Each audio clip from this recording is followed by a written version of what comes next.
हमेशा की तरह एक दिन मौका पाकर दरबारी बीरबल के खिलाफ बादशाह अकबर के कान भरने लगे।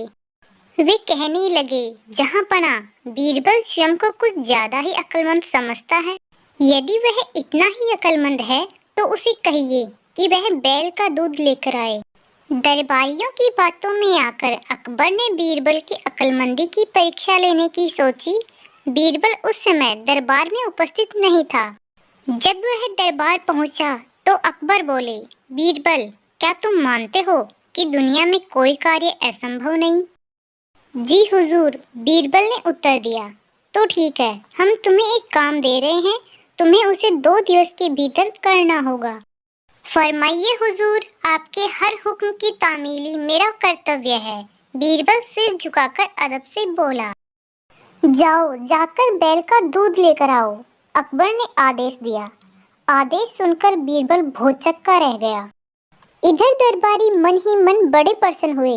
वे जानते थे कि यह कार्य असंभव है, क्योंकि दूध गाय देती है, बैल नहीं। क्यों बीरबल, तुमने कोई जवाब नहीं दिया? अकबर बोले। बीरबल क्या कहता, वह बहस करने का समय नहीं था।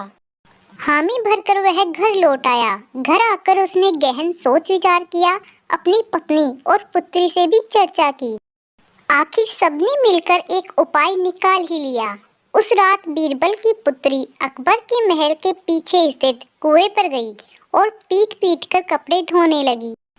अकबर के महल की खिड़की उस कुएं की ओर खुलती थी। जोर जोर से कपड़े पीटने की आवाज सुनकर उनकी नींद खुल गई। खिड़की से झांकने पर उन्हें एक लड़की कुएं पर कपड़े धोती हुई दिखाई पड़ी। अकबर ने वहीं से चिल्लाकर उस लड़की से पूछा, बच्ची, इतनी रात गए कपड़े क्यों धो रही हो? बीरबल की पुत्री बोली, हुजूर, मेरी माता घर पर नहीं है, वे कुछ महीनों से अपने मायके में हैं। उनकी अनुपस्थिति में आज मेरे पिता ने एक बच्चे को जन्म दिया।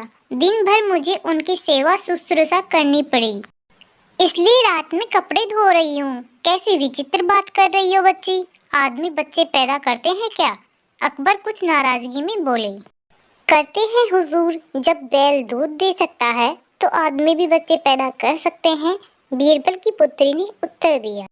ये सुनकर अकबर की नाराजगी हवा हो गई और वे पूछ बैठे, बच्ची, कौन हो तुम?